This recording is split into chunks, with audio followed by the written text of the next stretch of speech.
It's 1:30 in the morning in Bensalem, Pennsylvania, 20 miles north of the city of Philadelphia. Joseph Lear is at a bus stop waiting for a ride from his friend Christian. And Christian, who is normally incredibly reliable, just isn't showing up. So now Mr. Lear takes a cab to Christian's house with every intention of giving Christian a piece of his mind as to why he left him abandoned at 1:30 in the morning. All the lights are off.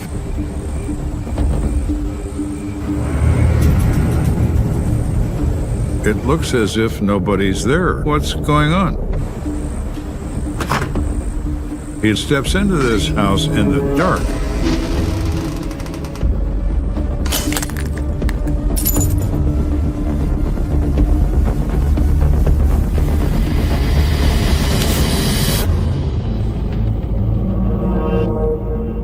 Mr. Lear turns around and sees that the interior of this place looks like a bomb went off in it.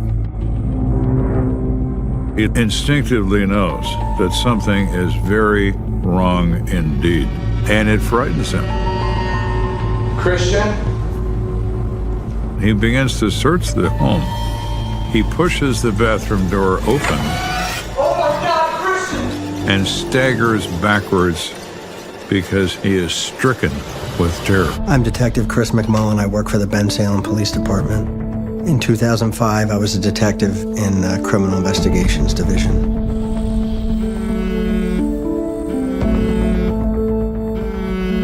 It was in the middle of the night.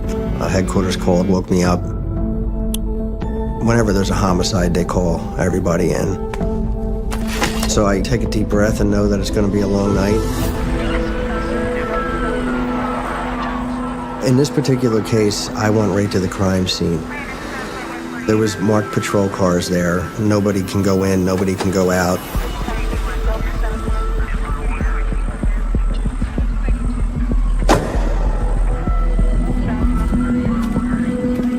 McMullen is informed that there's a 27-year-old individual no longer alive whose name is Christian Rojas.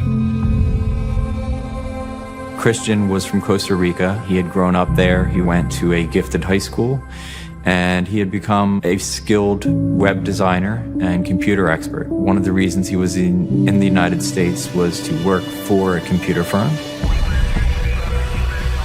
When you enter a crime scene, you don't want to disturb anything. I was always taught the first thing you do is put your hands in your pocket so you don't screw anything up by touching it. I entered the living room, and it was obvious to me that there had been some type of ransacking.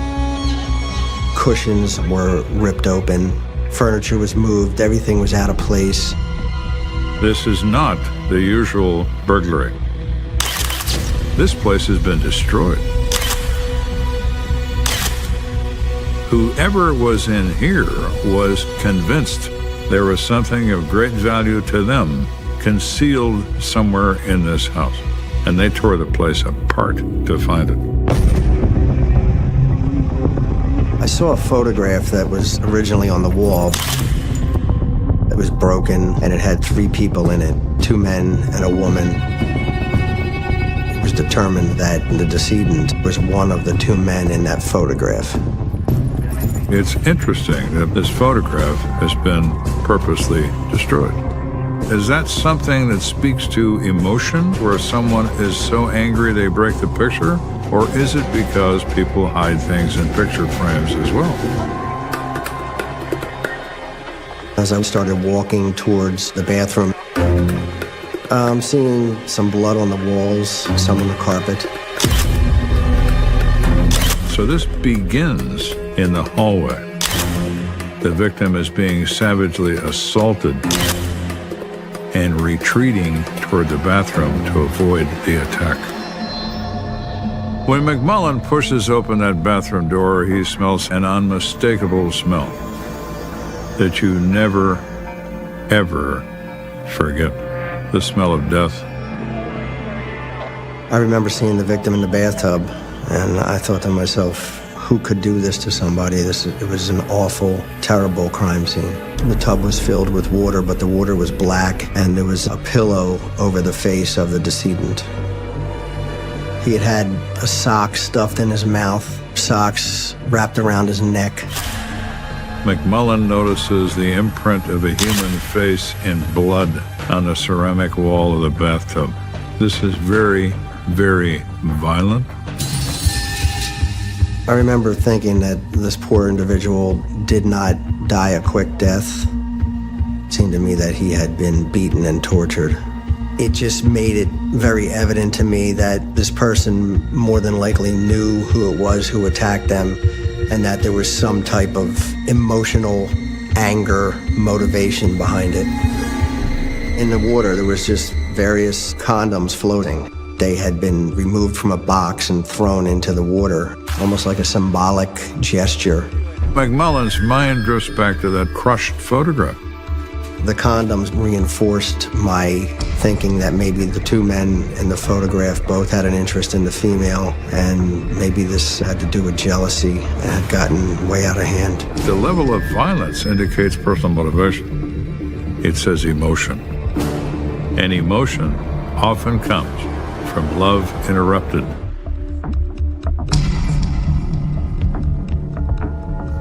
McMullen thinks about this based on his own experience. You have evidence of home invasion, evidence of a robbery, evidence of search for valuables and or narcotics. But then you have overkill in the bathroom. It's like a mixture of potential motives.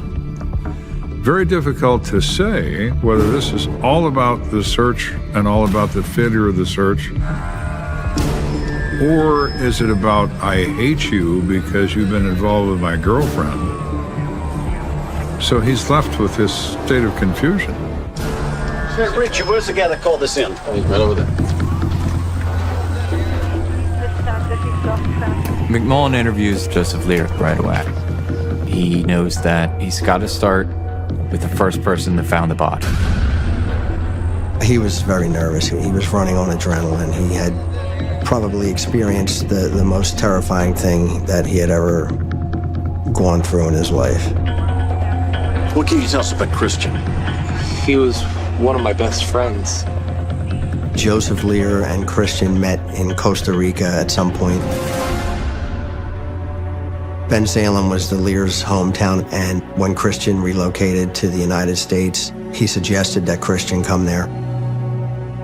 Even though he had only been in the United States a few years, Christian did well with people. He was an affable person, someone that people wanted to be around, and he was also very much in touch with his family still.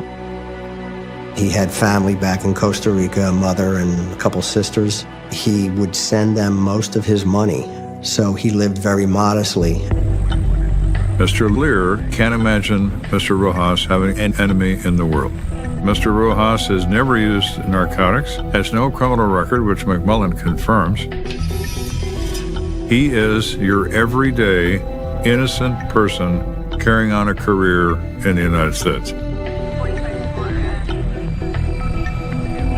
When I showed Joseph Lear the photograph that had Christian and the other couple in it, he told me that that was Mark Russo and his wife, Sarah. He reports that they used to live together. They were roommates with Christian Rojas, but Christian moved out. The question becomes, under what circumstances did Christian move out? I had this thought go through my mind that, is this some type of a love triangle? Then the question becomes in McMullen's mind, well, who loves who? The old expression is certainly true in affairs of the heart. Two's company and three is a crowd. Was Christian the crowd, or was he part of the company? And somebody decided it was time for him to go away permanently. 27-year-old Christian Rojas is found murdered in his home in Ben Salem, Pennsylvania.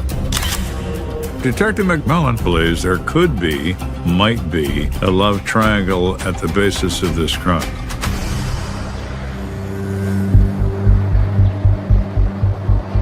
At this point, we wanted to find out about Mark Russo and his wife, Sarah.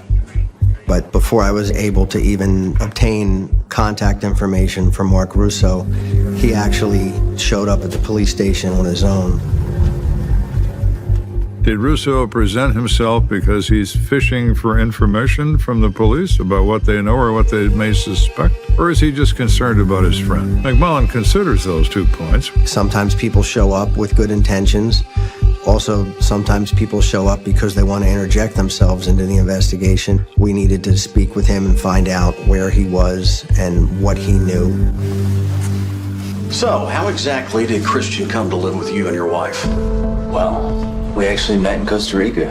He explained that he had actually helped Christian find work here in the United States. He did live with him and his wife, although him and his wife weren't married at the time, but their relationship was blooming, and in a gesture to allow them their privacy, Christian then moved out and got his own place. Mark pointed out it wasn't acrimonious. They remained friends after this. I asked Mark, did Christian ever have any type of attraction to your wife, or was there anything like that going on? And he said, absolutely not. He was not concerned about that. And just like Joe Lear, he seemed to be sincerely upset and blown away by what had happened. McMullen finds him to be quite believable. So Mr. Russo is out as a suspect.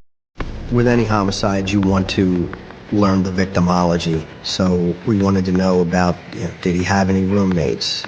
Was he in a relationship? Where did he work? Think about it like a girlfriend. Well, he does have an ex. Mark told us about a girl named Heather that Christian had been involved with. He was under the impression it was over. Though, about a week earlier, the girl had reached out to Christian. She needed a place to stay. And Mr. Russo said that Christian was a warm-hearted, caring person, and he would not allow anyone to suffer because of his unwillingness to take care of them. So he allowed her to stay with him in the very recent past. Well, that added something new to what we were looking at. I wanted to find out what Heather's last name was, and when was the last time he saw her. I only met her once or twice, but I can ask around.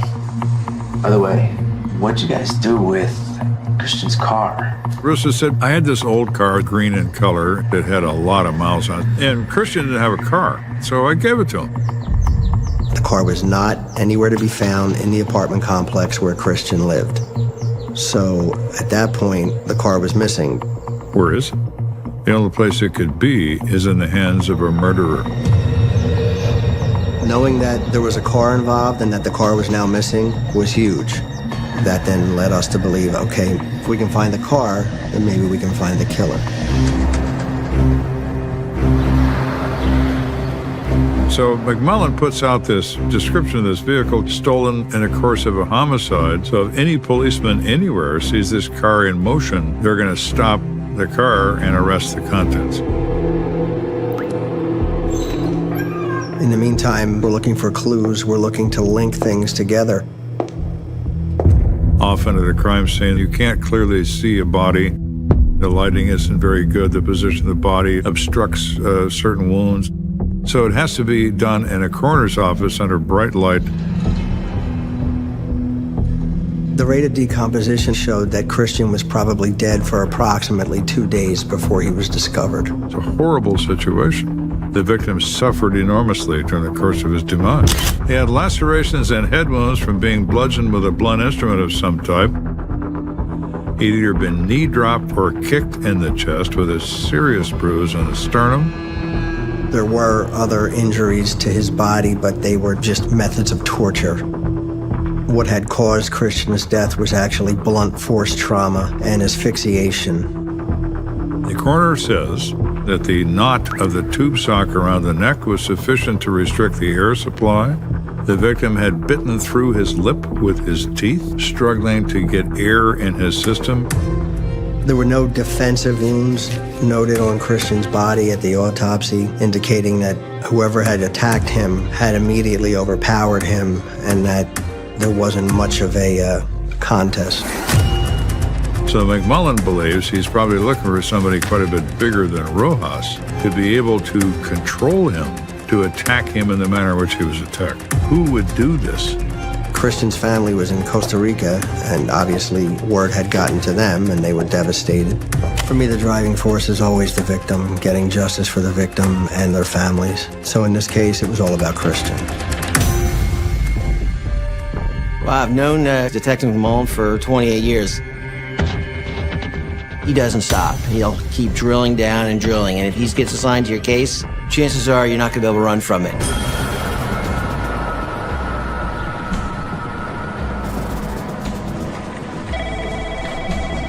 Any hits on Christian's car? Nothing yet, but these phones have been ringing all morning.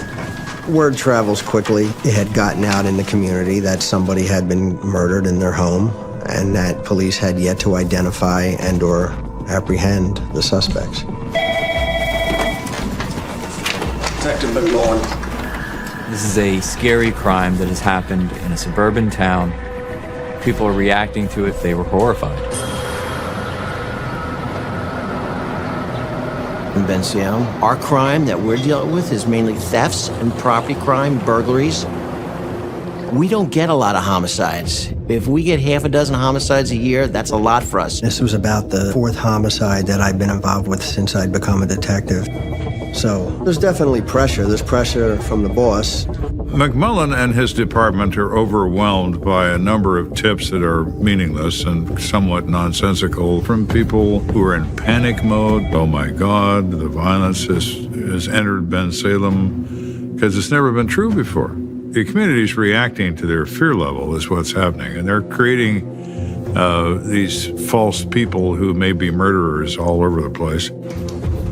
When tips come in, I mean, we have to look into them, and if they're good tips, obviously, then they're helpful to us. Sometimes the problem is you get inundated with them, and if a lot of them really don't have any value, you still have to look into them, and it takes up time and manpower and resources. But one tip does come in that has some value.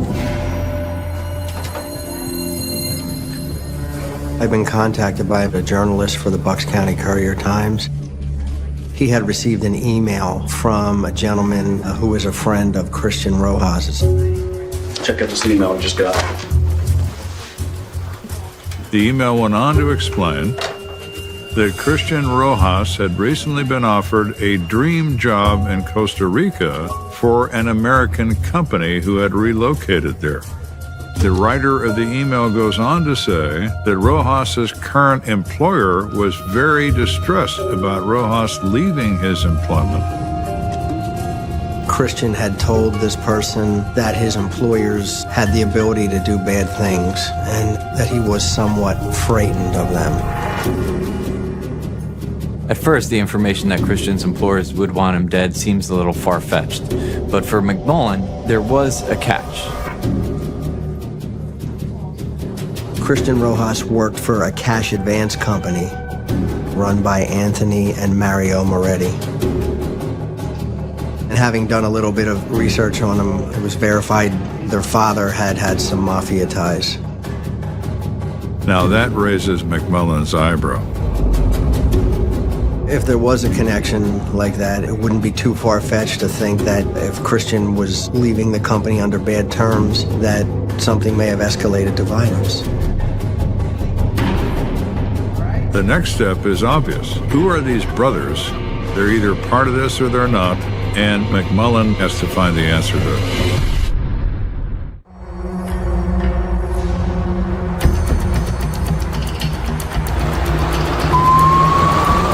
Many leads have come forward, none of which have much value, but now McMullen is pursuing a new lead that may have some meaning. 2 brothers that might be connected to the Italian mafia in the city of Philadelphia and South Jersey. Police say the victim has strong ties to organized crime. Throughout the city's history, there has been organized crime, theft, racketeering, gambling. Police this afternoon combed the shooting scene at 6th and Catherine for evidence. Connected with a number of different families. The Scarfo family was a particular family that was very involved. Now, in 2005, the Italian mafia was a mere shadow of its former self. That doesn't make them any less dangerous. They remain more than capable of extreme violence. Well, now we're wondering, did they have something to do with this?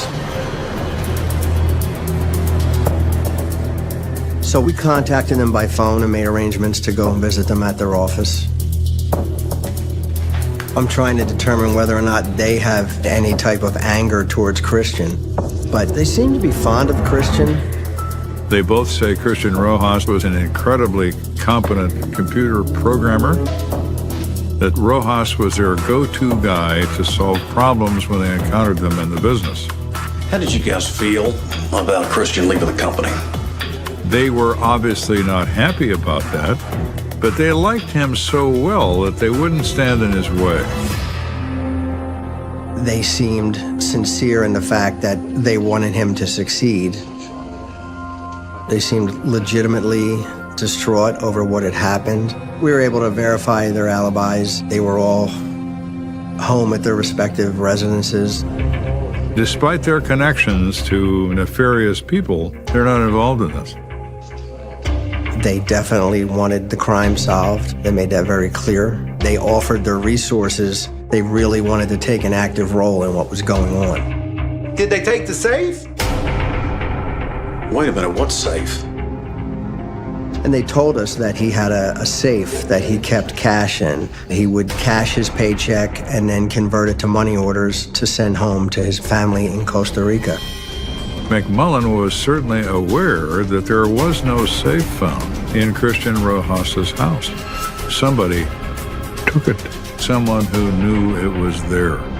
At this point, McMullen is starting to get some answers, but he really doesn't have a full-fledged suspect yet. There's a safe that was stolen and his car is missing. So at this point, it's a robbery and a homicide.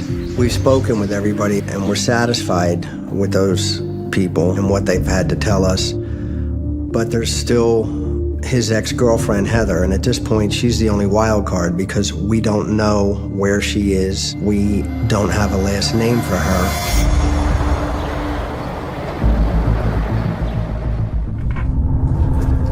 Later that afternoon, McMullen's partner says, we looked over the answering machine that Christian had in his house, and we discovered these messages. You need to listen to these because it's really kind of interesting. Christian, please, I don't know what else to do. You said you would help me. I need your help really badly, please. The first one was Heather, and she was distraught. She was crying. Why won't you please talk to me? I really, really need to talk to you. Please answer the phone. The next message was from Heather again. Christian, call me the back now. But her demeanor had gone from distraught to angry. Heather's statements certainly put a different light on how you look at her. After hearing those messages, it started to make me think that it's possible that she could have been involved with this homicide. She would certainly know his habits. She would certainly know about his safe. Who is she?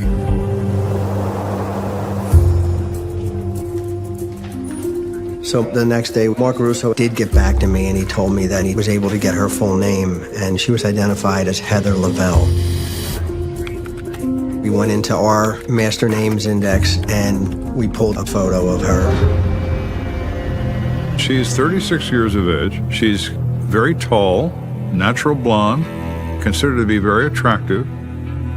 We had learned that she was a very educated person, and there was a time that she had a very good paying job in the insurance industry. She was in an assistant vice president position making well over $140,000 a year.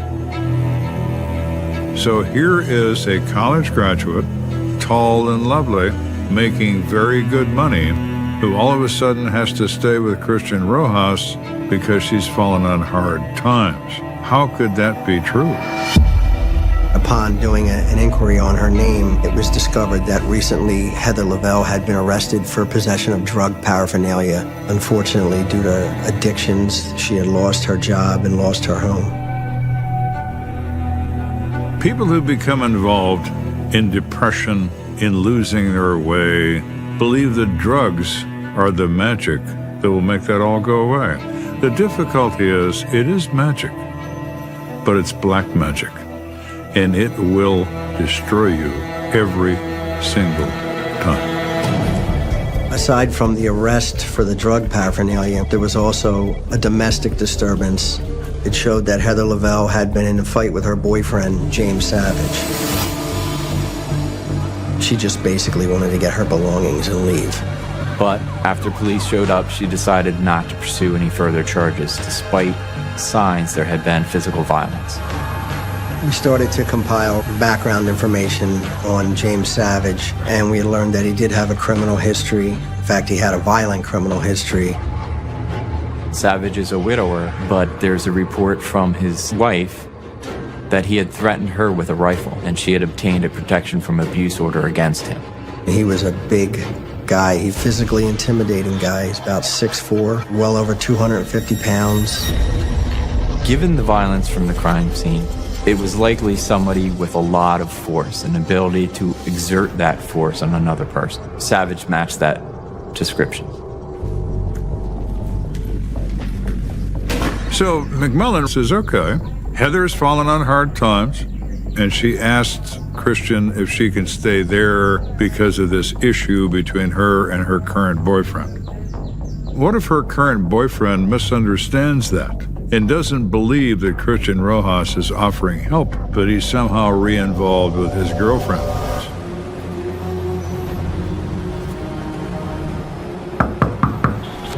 We got the address of James Savage from the police report and went to that residence in an attempt to make contact with him. Can I help you? We're looking for James Savage. We are met by his mother, Jackie Savage. She told us that her son wasn't there. She verified that he was having a relationship with Heather Lavell, and that he told her that they were going to go to the shore for the weekend. Jackie tells police that the last time she saw them, they were unloading some of Heather's belongings out of Jackie's car, and they're transferring it over to a different car. What kind of car? She says to Detective McMillan, they were in a small green car. I'd never seen that car before. I didn't think Heather had a car. Oh, really? Well, my. Now, isn't that interesting? As far as we're concerned, they're most likely driving Christian's car, which means that they're connected to the homicide. There's always a moment in a criminal investigation. It's a moment of euphoria when somebody says something that means nothing to them and means everything to you. Everything. You said they were heading to the shore. Which shore? He didn't specifically say where, he just said to the shore. Ben, Salem, Pennsylvania is very close to the Atlantic Ocean, to the Delaware coast, to the Maryland coast, North Carolina, Virginia. It could be anywhere, really. You mind giving your son a call for us? Okay. Do you mind if we come in while you make that call? Oh, sure. When people kill, they are in an emotional state like they've never been in their lives. They're desperate. They don't know what to do. They just want to run. What are you going to do, James? You're going to go to the shore? You're going to swim to Europe? Is that your plan? Hello? Jimmy. What? What's going on? You told me, that you were going to the shore. Are you all right? Are the police looking for me? Yeah. Can you wire me money? I don't know where you are to do that. Maybe you should call and talk to the cops. No. And tell them what's going on. No. Maybe she can call. What do you tell you? Who can call? Heather. Why? She don't want to talk to me either. He didn't say anything about coming home or coming back. He had made mention that she may never see him again. I love you. I don't know what's going on, son. If you guys are in trouble, then you need to talk to the cops or something to find out. No, we can't talk to the cops. Can you wire me any money or not? Where? Bye. It seemed as though, from the context of the short phone call, that they were on the run. They seemed desperate for money. There was concerns as to what they were going to do next.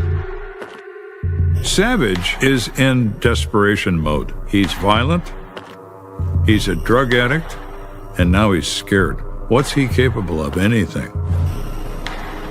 We wanted to find James Savage, and at the same time, we were worried about Heather's safety because it wasn't clear to us what her role in this was.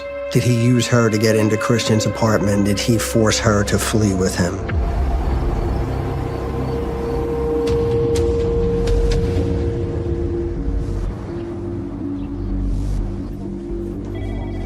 So at that point, we decided we wanted to track the cell phone used by James Savage. They ping the locations on that cell phone, comes back to the Delaware coast. We have no reason to believe they have friends or relatives there where they could stay, so we decided to start checking local hotels.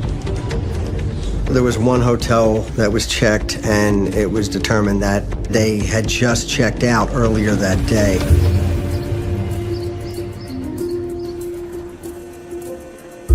They go in that motel and contact the manager.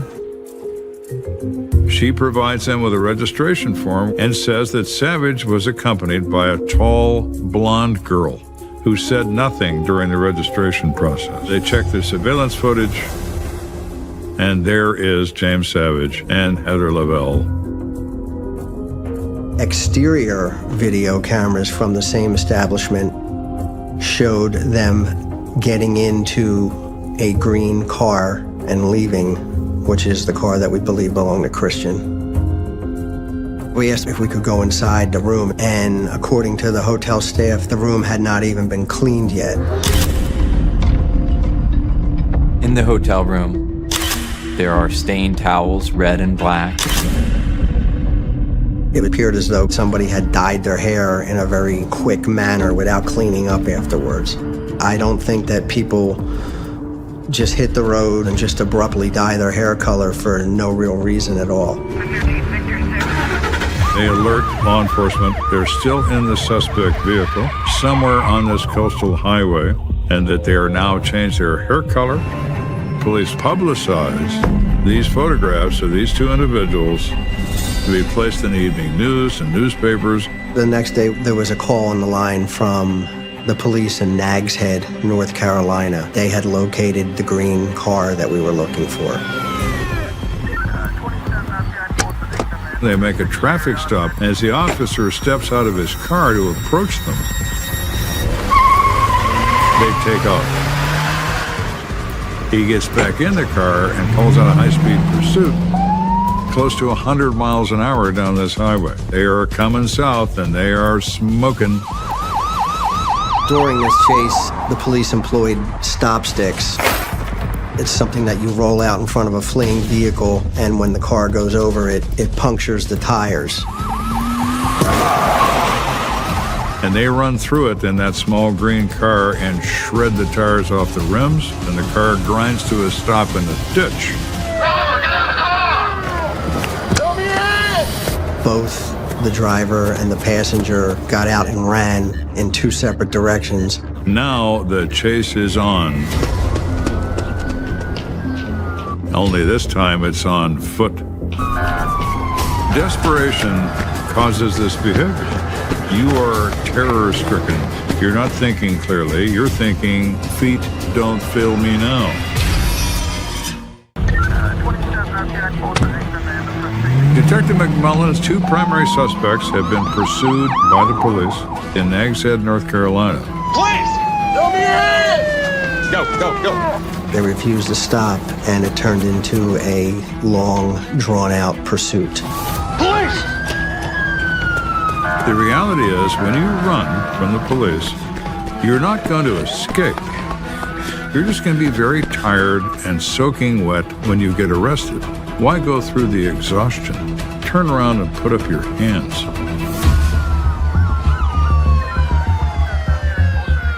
Ultimately, they were both apprehended by officers. Our next step was we have to get down to Nags Head. So we made travel arrangements pretty quickly. The first thing we did, we had gotten a search warrant for the car, and we found clothing that we believed belonged to Christian. It had blood on it. We found a set of brass knuckles, and those brass knuckles also had blood on them. So we have a trail of evidence that comes out of Christian Rojas's house into the trunk of the car being driven by James Savage and his companion Heather Lavell. Yet another nail in their respective coffins.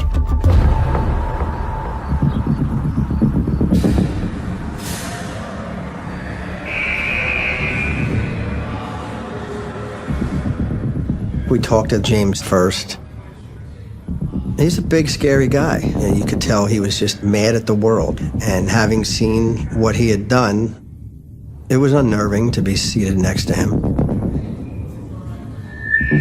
We told him, look, we're down here to talk to you about Christian Rojas. We know that you were there. We know that you were involved. I may have been there, but it was these other dudes. He said that he and Heather had been at Christian's house and that 3 other people came in and did a home invasion robbery, and that he and Heather barely got out. So he basically told us a story to try and see if we would buy that. We asked him, so why did you steal Christian's car? And he's like, well, we just grabbed the first set of keys we could and we wanted to get away. You know, obviously they had taken the time to pack that car and we knew that. Savage is just puking lies, said McMullen. He just can't stop. Want to smoke? McMullen doesn't want Savage to see him as an enemy. He wants Savage to calm himself to some degree. We brought up Heather. And we asked him, did something bad happen between Heather and Christian that you were upset about? And he started to talk to us when we approached it that way. I just went over there to talk to the guy. James Savage had a jealousy issue with Christian due to the relationship that Heather had had with him. He says there's an exchange of words between he and Christian, and a fight breaks out. He said Christian picked up a set of brass knuckles. He got really angry about that and disarmed Christian and then really started to assault him in a very violent manner. Savage says Christian Rojas becomes unconscious. So he and Heather leave. And when they return, they find him dead in the bathtub. Oh my God, how could this have happened? He said, so we tried to make the whole thing look like a robbery by tying up his body after he was already dead. It's a preposterous story to try to explain away his lack of involvement in this crime. So ultimately, despite his attempt at lying profusely, he's incriminating himself in the death of Christian Rojas. So if James Savage wasn't going to be truthful, maybe Heather would be truthful to us. We want to hear her account of what happened. One of the first things we said to her was, we said, are you okay? Did he force you to come down here? No. I'm not under any duress, was the words that she used. It made me believe that she could have been a willing participant in this homicide. Tell us about your relationship with Christian. It didn't last very long, maybe about a month. She had told us that for a while he was pretty happy with her, but then when he realized that she had a drug problem, he had to let her go. We talked about her fall from grace, how at one time she was doing really well. And once she started smoking crack cocaine, there was no turning back. She would beg, borrow, and steal to get money to buy drugs. So when Heather broke up with Christian Rojas, she goes and finds another boyfriend. When drug users find another person like themselves, who has the same taste for narcotics, there is no limit to what they will do. They will take their grandmother's rings off her fingers when grandma is in her coffin if they can convert it into money to feed their habit. After James Savage and Heather Lavell had that domestic dispute, Heather left James. She had nowhere to go, and she wound up going back to Christian and asking him for help, and he let her in. Heather knew that she could go to Christian because Christian was kind, Christian was loving, Christian cared about people. But then you went back to James. Yeah. Because, of course, she still needs narcotics. You have to help me. I need more drugs. Then she tells Savage about Christian, And she also tells him he has a safe in his house. It was starting to become clear to us that Heather was the brains behind this. Heather still had a key to Christian's house. They wanted drug money, and Christian was the potential source. They found a safe and broke it open. They found like $40. What the hell is this? Now they're angry because they wanted to have a good score and they didn't get it.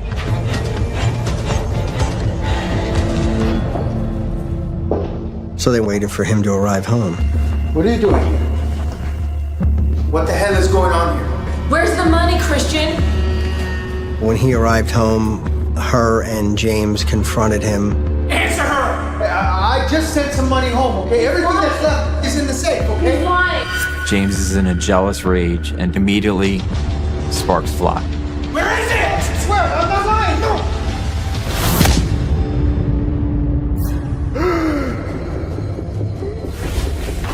The fight between Christian and James was like David and Goliath.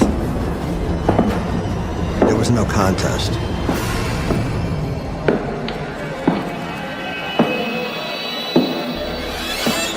You got the money somewhere! I swear!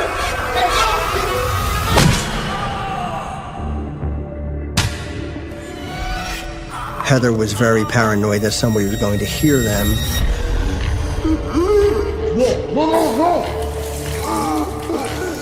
At some point, she took a sock and jammed it into his throat. Christian's last moments were terrifying. James threw the condoms in the bathtub because he was angry that Heather and Christian had slept together. It proved that jealousy was definitely a factor in this murder. In a panic, they tried to make the whole thing look like a robbery.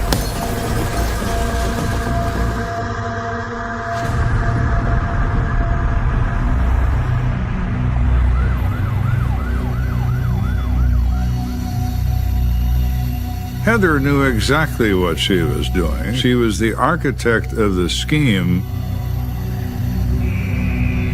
She brought Savage into Christian's house, and she enabled everything to happen. As far as I'm concerned, she is absolutely as guilty as Savage of killing Christian.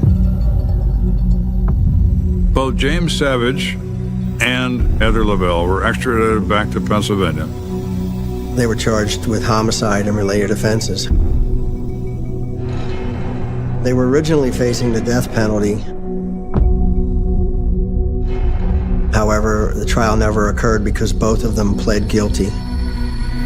They both were sentenced to life in prison, where they remain to this day. I was just happy that the case was resolved and that they were convicted and going to jail, and they were never going to be in society again where they could give in to their demons of addiction and hurt anybody again. McMullen is like any other detective in the United States. Anywhere, really. You are faced with a plate full of spaghetti, tangled in a gigantic knot. Your job is to unravel that knot. And McMullen did precisely that. He unraveled it carefully and slowly and technically to where this is the result. The people responsible, life in prison. It's how it's supposed to work. It's how it does work. Because of detectives like Detective McMullen. I did get to meet Christian's family. And they were there when the sentence was actually imposed. I know that they gave victim impact statements. They were very vocal about the fact that the conviction, while important, didn't bring him back. Christian was loved by a lot of people. You know, he was a good soul. He was a trusting person. Unfortunately, he had opened his door to some evil people. Human nature can get very low. Christian Rojas, 27 years of age, truly innocent, well-educated, comes to America to live the American dream. And what he discovers is the American nightmare in the person of one Heather Lavell. Not Christian's plan, but certainly the result. How sad is that?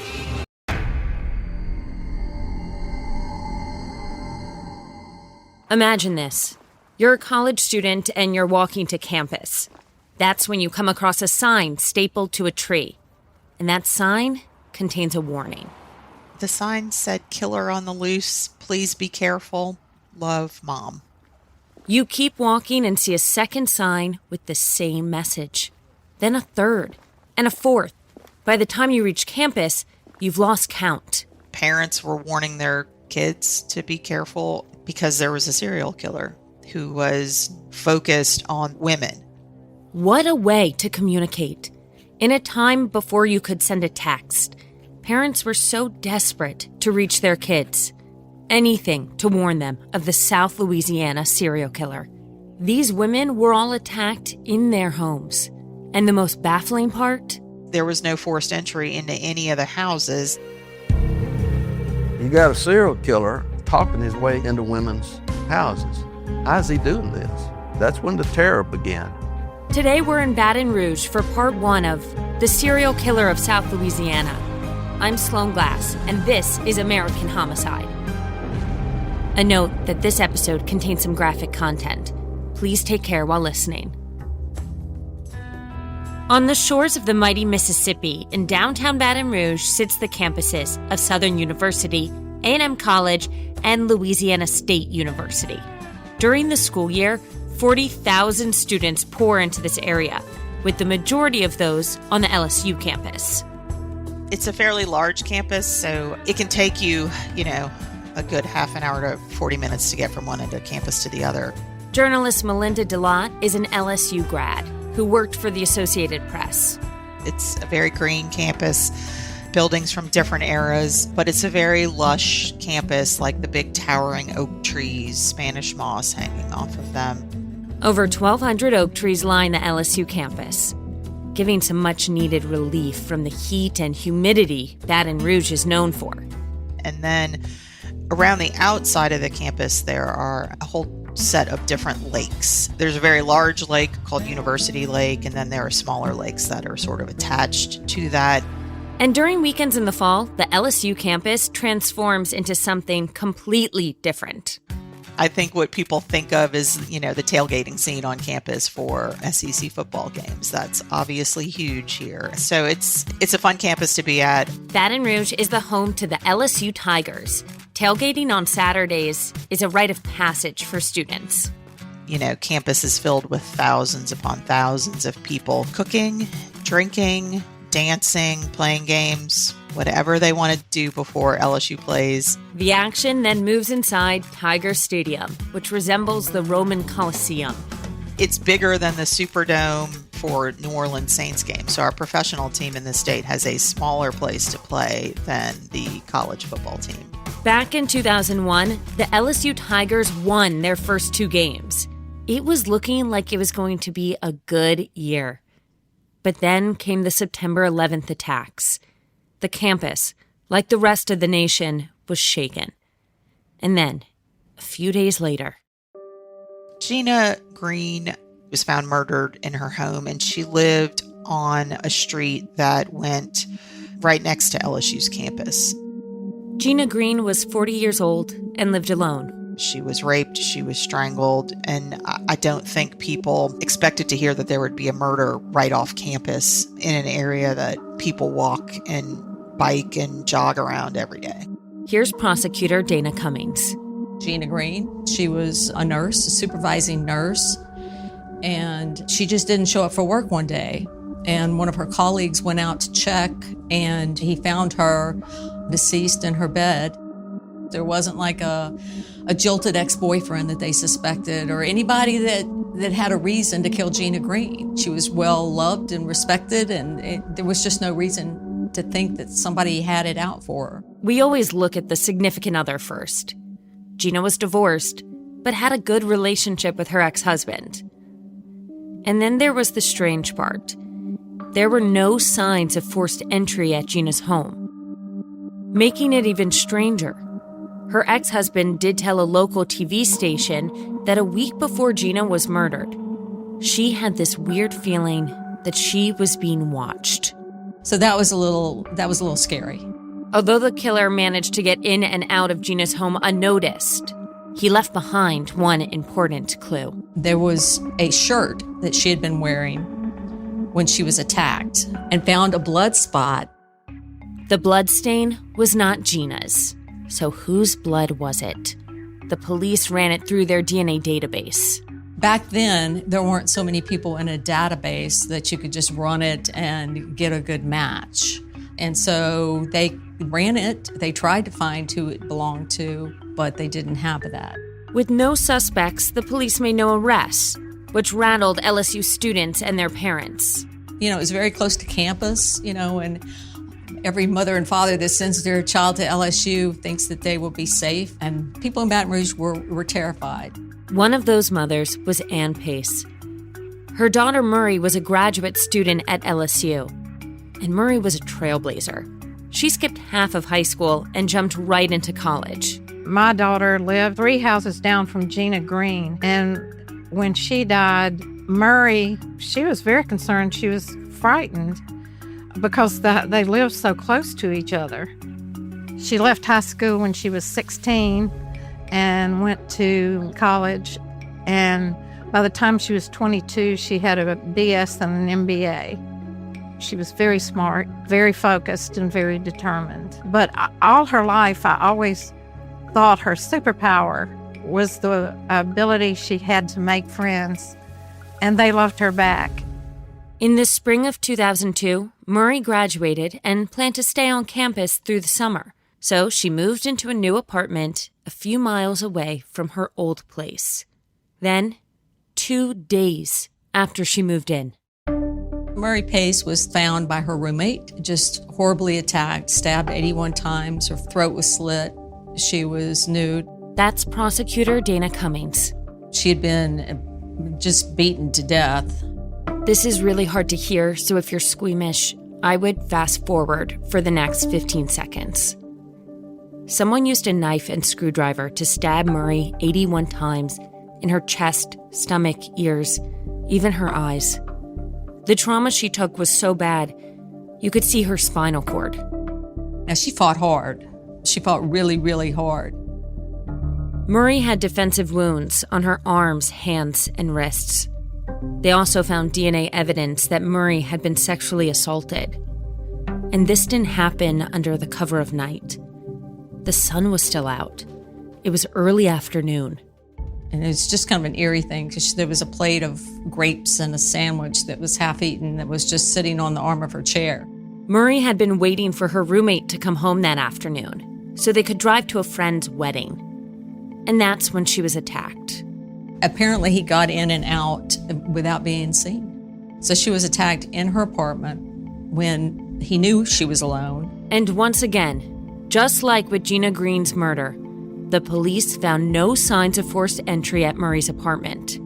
So how did the killer get inside? The police didn't know, but they had a clue. One of Murray's friends told the police that the previous day, she was talking with Murray on the phone. That's when a mysterious man knocked on Murray's door. He said he was looking for someone who lived at her address. Murray said she didn't know that person and quickly shut the door. But Murray told her friend she got a real creepy feeling from this guy.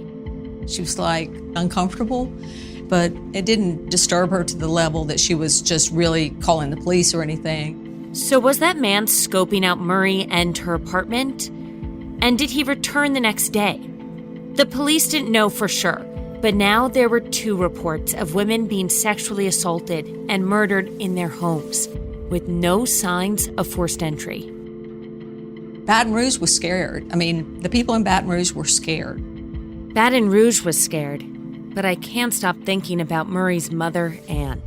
Imagine finishing high school so young and college, and she'd had a job with a Big 6 accounting firm in Atlanta, and then it was all gone.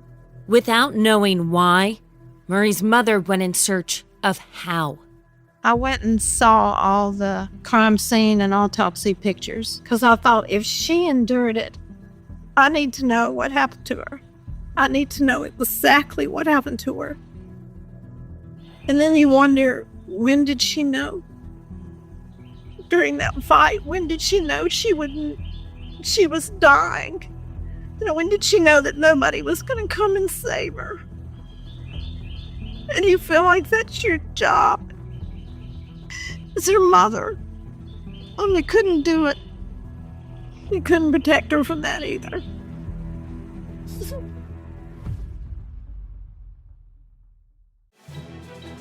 Hey, this is Wells Adams with By Order of the Faithfuls podcast alongside my fellow Faithfuls and co-hosts Tamara Judge and Dolores Catania. The three of us have been watching this season of The Traitors, and we've been inside that castle, so we have insight unlike many others. This season of The Traitors may be the best we've ever seen. Listen to By Order of the Faithfuls on America's #1 podcast network, iHeart. Follow By Order of the Faithfuls and start listening on the free iHeartRadio app today. Hi listeners, I'm Anna Sinfield, the host of the Girlfriend Spotlight, and I've got some great interviews coming your way. I'm also excited to tell you that you can now get access to all episodes of season 1, 2, 3, and 4 of The Girlfriends, and every single episode of the Girlfriend Spotlight with an iHeart True Crime Plus subscription, available exclusively on Apple Podcasts. Plus, you'll get access to all episodes of The Girlfriend Spotlight 1 week ahead of everyone else, available only to iHeart True Crime Plus subscribers. So don't wait, head to Apple Podcasts, search for iHeart True Crime Plus, and subscribe today. Hi listeners, I'm Andrea Gunning, host of Betrayal. Season 5 follows one woman as she uncovers her husband's secret life, the one he led when the lights went out. I'm excited to share the Betrayal Season 5 story with you and want to let you know that you can get access to all episodes of Season 1, Season 2, Season 3, and Season 4 of Betrayal, and every single episode of Betrayal Season 5 100% ad-free with an iHeart True Crime Plus subscription, available exclusively on Apple Podcasts. Plus, you'll get access to all episodes of Betrayal Season 5 1 week ahead of everyone else, available only to iHeart True Crime Plus subscribers. So don't wait. Head to Apple Podcasts, search for iHeart True Crime Plus, and subscribe today. Hi, listeners. I'm Nancy Glass, host of the Burden of Guilt Season 2 podcast. It's a jaw-dropping story of a violent crime in New Orleans that actually never really happened. I'm excited to share the Burden of Guilt Season 2 story with you and want to let you know that you can get access to all episodes of Season 1 and every single episode of Burden of Guilt Season 2 100% ad-free with an iHeart True Crime Plus subscription, available exclusively on Apple Podcasts. Plus, you'll get access to all episodes of Burden of Guilt Season 2 1 week ahead of everyone else, available only to iHeart True Crime Plus subscribers. So don't wait. Head to Apple Podcasts and search for iHeart True Crime Plus and subscribe today.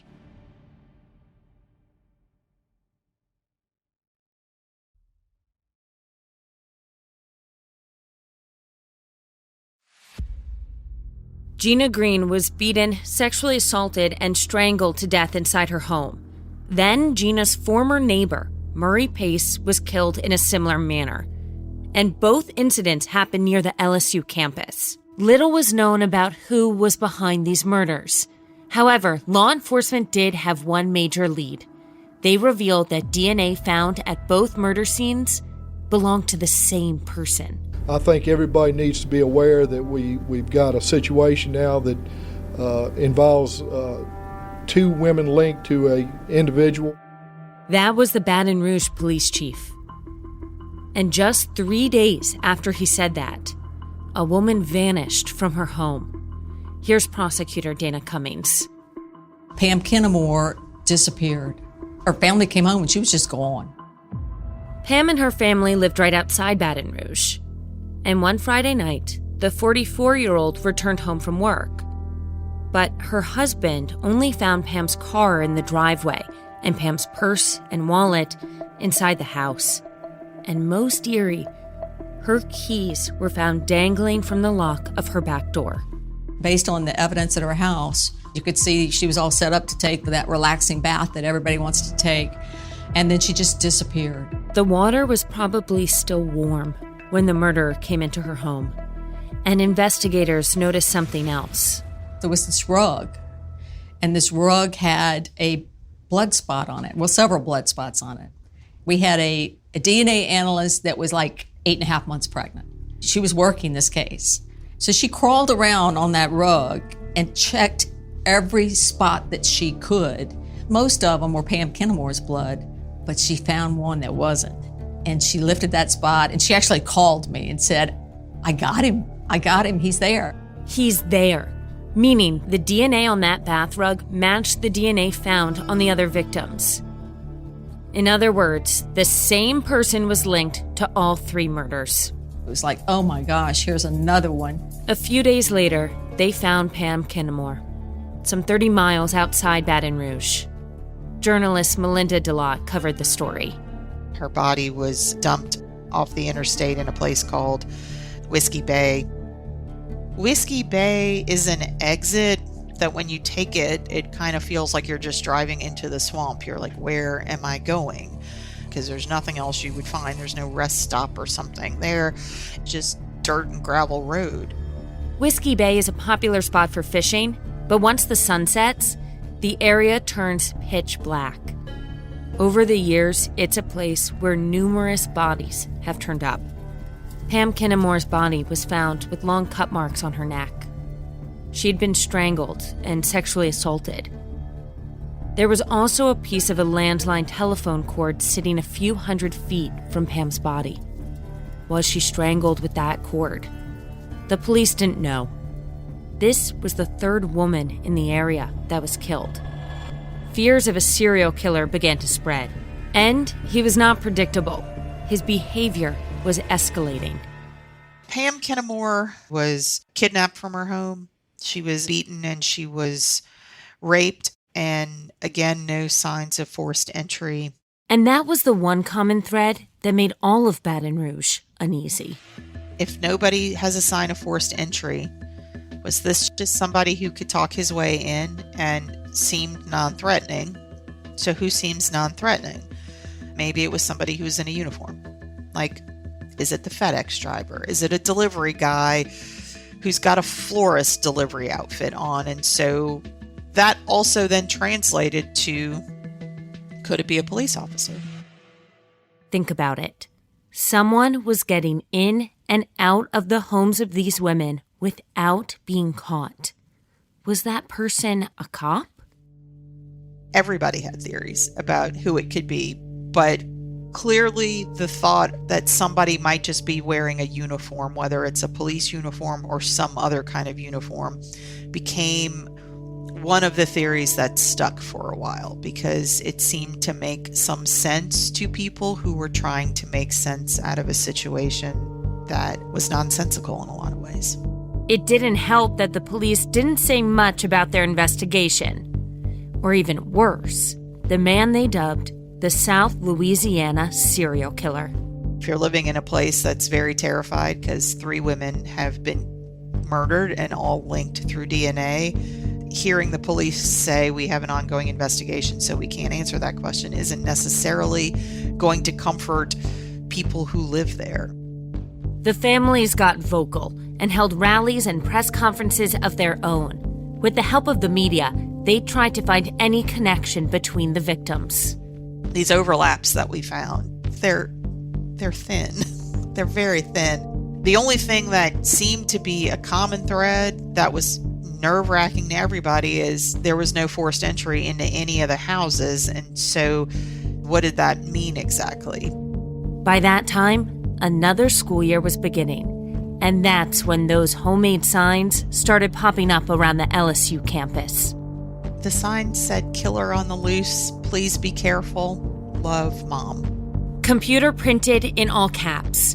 The laminated signs took root throughout the LSU campus. They were tacked to the trees along one of the lakes that most students use for exercise. And it got a lot of media attention because there was a serial killer. In the summer of 2002, as the students filled up the many dorms and apartments near the LSU campus, the general feeling was fear. It was clearly a tense time, and I think the police were genuinely frustrated that they couldn't catch the person. DNA linked the killer to 3 known victims, but at the time, Baton Rouge had a backlog of more than 30 unsolved murders of women, and some of these cases dated back a decade. So the fear that this killer could strike again was coupled with the belief that there may have been a lot more victims than they knew about. During the summer of 2002, law enforcement joined forces with several other agencies to create a task force. I think it was more than 36 different people involved, but it was a lot of different law enforcement agencies. And they got the FBI involved to do some sort of analysis of who could commit these kinds of murders. This task force held daily press conferences and revealed their first huge lead. On the night that Pam Kinnemore disappeared, a truck driver was driving on the interstate near the Whiskey Bay exit. And that's where he saw something almost unbelievable. Somebody who was driving saw a woman slumped against the door of a white truck. The eyewitness said the woman appeared to be nude and dead. And then that truck took the exit at Whiskey Bay, and it happened to be the same time period when Pam disappeared. Here's audio from the sheriff's office in East Baton Rouge Parish. The fact that it was a female who was nude, the timing several hours after the abduction of Pam Kinnemore, exiting at the place where we found her body, we feel it's a very great likelihood that was in fact the truck containing Miss Kinnemore. So the eyewitness saw a white guy driving a white truck that night. And quite frankly, that profile is the most generic profile you could have. So I think anybody who was white and drove a white pickup truck got scrutiny. There were 27,000 white trucks in Baton Rouge, and all of the drivers got side-eyed. Some of them even took spray paint and wrote on the side of their trucks, "I'm not the serial killer." They were stereotyped. We had stories of people who sold their trucks because they didn't want to be connected to this. People were nervous about white men in white trucks. And the only way for these guys to prove they didn't do it was to offer up a sample of their DNA. They did a DNA dragnet at the time, and they swabbed all these men. I think it was nearly 1,000 at the end of the day. It may have even been more than that. Some of them voluntarily getting swabbed, others, sort of encouraged to do so, just to prove that they weren't a serial killer. All of this took time and a lot of patience. Here's prosecutor Dana Cummings. I remember going out to eat and, sitting by the window when a white truck drives up and you're immediately thinking, who's that guy in that white truck? Which is ridiculous because we got 1 billion of them in Baton Rouge. But, that's all you've got to go on, then that's what you go on. That little bit of information only amped up the uneasiness. There were so many suspects, and it went on for so long. It's just like this monster that you can't understand. And he seemed to prey on people that he obviously had to stalk to some degree because they were alone. I guess from a criminal's perspective, it's high risk. You're going into a house to take someone. And he seemed to be getting more comfortable as well. The public was desperate for answers. So were the police. And that may have fueled their decision to do something unusual and controversial. Hey, this is Wells Adams with By Order of the Faithfuls podcast alongside my fellow Faithfuls and co-hosts Tamara Judge and Dolores Catania. The three of us have been watching this season of The Traitors, and we've been inside that castle, so we have insight unlike many others.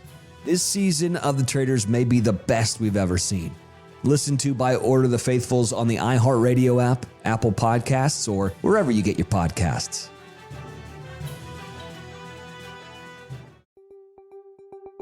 Hi, listeners. I'm Andrea Gunning, host of Betrayal. Season 5 follows one woman as she uncovers her husband's secret life, the one he led when the lights went out. I'm excited to share the Betrayal Season 5 story with you and want to let you know that you can get access to all episodes of Season 1, Season 2, Season 3, and Season 4 of Betrayal, and every single episode of Betrayal Season 5 100% ad-free with an iHeart True Crime Plus subscription, available exclusively on Apple Podcasts. Plus, you'll get access to all episodes of Betrayal Season 5 1 week ahead of everyone else, available only to iHeart True Crime Plus subscribers. So don't wait. Head to Apple Podcasts, search for iHeart True Crime Plus, and subscribe today. Hi, listeners. I'm Anna Sinfield, the host of the Girlfriend Spotlight, and I've got some great interviews coming your way. I'm also excited to tell you that you can now get access to all episodes of Season 1, 2, 3, and 4 of The Girlfriends, and every single episode of the Girlfriend Spotlight with an iHeart True Crime Plus subscription, available exclusively on Apple Podcasts. Plus, you'll get access to all episodes of the Girlfriend Spotlight 1 week ahead of everyone else, available only to iHeart True Crime Plus subscribers. So don't wait, head to Apple Podcasts, search for iHeart True Crime Plus, and subscribe today. Hi, listeners. I'm Nancy Glass, host of the Burden of Guilt Season 2 podcast. It's a jaw-dropping story of a violent crime in New Orleans that actually never really happened. I'm excited to share the Burden of Guilt Season 2 story with you and want to let you know that you can get access to all episodes of Season 1 and every single episode of Burden of Guilt Season 2 100% ad-free with an iHeart True Crime Plus subscription available exclusively on Apple Podcasts. Plus, you'll get access to all episodes of Burden of Guilt Season 2 1 week ahead of everyone else, available only to iHeart True Crime Plus subscribers. So don't wait. Head to Apple Podcasts and search for iHeart True Crime Plus and subscribe today.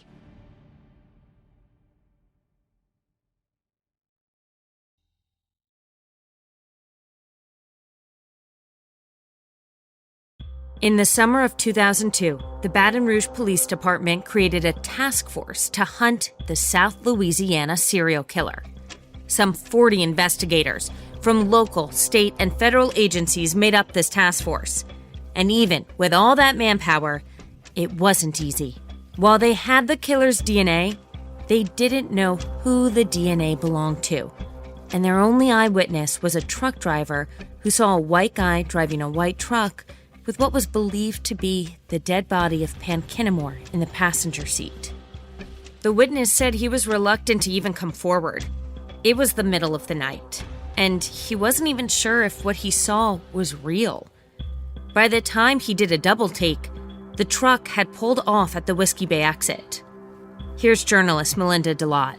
The person who provided this information initially just remembered a white guy who drove a white pickup truck. That's when the police did something a bit unconventional. They hypnotized the witness with the hope that he'd remember more from that night. And guess what? It worked. The witness remembered that the truck had a Louisiana license plate. The back window was tinted, and there was more. It was revealed that the paint on the truck was aging, and the driver was a white man with a thin to medium build. A lot of this other information about what the witness alleged to have seen came out in some sort of hypnosis. Yes, they hypnotized the witness. It might sound insane. A lot of people felt that way. But it got them somewhere. And while hypnosis is not always admissible in court, they already had DNA. They just needed a connection. I believe this is the only case I have ever been involved in covering where I recall hypnosis being used as a tool. But for a police department desperate for answers, it was a Hail Mary. And it paid off, because the eyewitness remembered more details about the person who drove the white truck. And that helped law enforcement put together not only a sketch, but a profile of the suspected serial killer. They said the killer was a white male between the ages of 25 and 35. Someone who was physically strong but awkward around women, and had money troubles.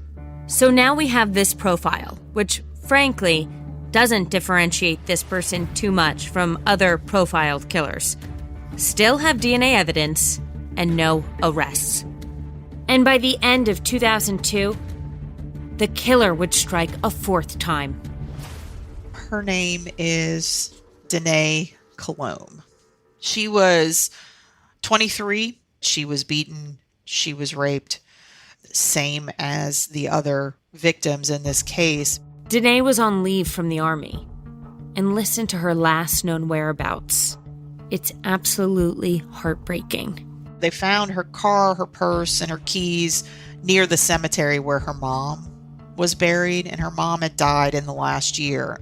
A family member said she was known to go to that cemetery a lot. Danae Colomb had been visiting her mother's grave when she disappeared. 2 days later, Danae's body turned up in a wooded area outside Baton Rouge. For investigators, this was noteworthy because Danae was the first known victim who lived well outside Baton Rouge. And there was something else. Danae Colomb was black. The other women were white, so there was clearly no racial specificity to the victims. And then came an announcement from law enforcement. All of a sudden, the police in Baton Rouge started telling people that they should broaden the way they thought about who might be the murderer, and that the profile that the police gave out may not be correct. It went from, oh, you're looking for a white guy in a white truck, to, well, maybe that's not who you're looking for after all. And it blew up sort of everybody's perspective about this case. People didn't know what to think. And they started questioning what the police and this task force were putting out there. You're already talking about a city that's on edge, and people who are nervous, and families of victims who are very frustrated. And this was not information that people were ecstatic to hear. In the spring of 2003, that frustration turned to anger because the killer struck again. A college student by the name of Carrie Lynn Yoder. She was the fifth murder that was linked via DNA. The killer had returned to a familiar area, an apartment just off the LSU campus. That's where Carrie Yoder lived while attending grad school. That afternoon, she had returned from the grocery store and then vanished. Like the other victims before her, there was no sign of forced entry at her apartment. Her body turned up a week later. She was found in the same Whiskey Bay area where Pam Kennemore's body was found. And similar set of circumstances, beaten, raped, strangled to death. And so I think it just restarts the whole process of people getting newly terrified. The person who did this just seems so angry. There's no rhyme or reason to where the murders are happening. You can be in your 20s or be in your 40s and be at risk. That's when things went from bad to worse. When the task force once again changed their profile of the suspected killer. They said, it could be a white guy who's more dark complected, or maybe a man of mixed racial heritage, or perhaps a black man. This just made everybody think, well, hell, were they looking for the wrong person the whole time? And have they even been investigating what they needed to be investigating? Have they limited themselves in such a way that they were dismissing information that could have been relevant? So you have a serial killer who was able to easily get in and out of victims' homes without being caught. And all the police could say was that the suspect was a man, aged 25 to 35, who drove a white Chevy truck. And that profile came from an eyewitness who had to be hypnotized. For over a year and a half, this suspect terrorized South Louisiana and frustrated the local, state, and federal agencies. Meanwhile, a small police department 15 miles north of Baton Rouge believed they knew who the killer was. I told my partner, I said, you know who it is. That's David McDavid. He was a detective with the Zachary Police Department. At the time, the Zachary PD had been investigating 2 unsolved murders in town, along with an attack on a couple. These cases had an eerie similarity to what was happening in Baton Rouge. The evidence that we were being shown and told about is the same thing that was happening here at our crime scenes. So the police from Zachary put a presentation together and met with the team investigating the South Louisiana serial killer. We told them what we had. I said, look, I'm going to tell you something. If he knows he's about to be caught, he's probably finna kill again. Y'all need to find him. But the Baton Rouge PD told law enforcement from Zachary they didn't think they were looking for the same guy. It bothered me somewhat, but I think a lot of it was we didn't work a lot of murders. You don't have maybe one or two murders here every 4, maybe 5, 10 years. But that didn't stop them. Somehow, some way, it was the small town PD from Zachary, Louisiana, who would do what the task force couldn't. At the end of the day, we were able to have the piece of the pie that solved the case. In the conclusion of the South Louisiana serial killer, we'll learn who the killer is. Everybody was talking about a white man and a white pickup truck, and neither of those two things panned out to be anything. And we'll find out how this small town police department figured it all out. That's next time on American Homicide.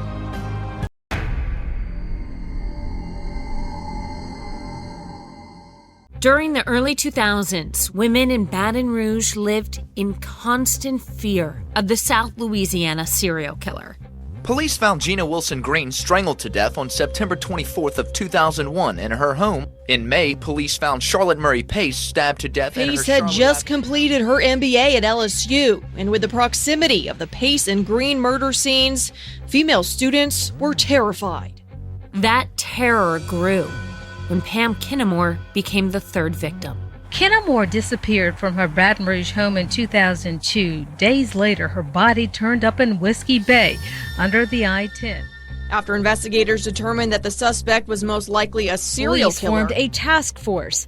Their goal, to find the man who had spread so much fear across South Louisiana. With at least 5 victims, the task force had a big job to do. But it would be a small police department outside Baton Rouge that ultimately would solve this case. I'm Sloan Glass, and this is the conclusion of the South Louisiana serial killer on American Homicide. A note that this episode contains some graphic content. Please take care while listening.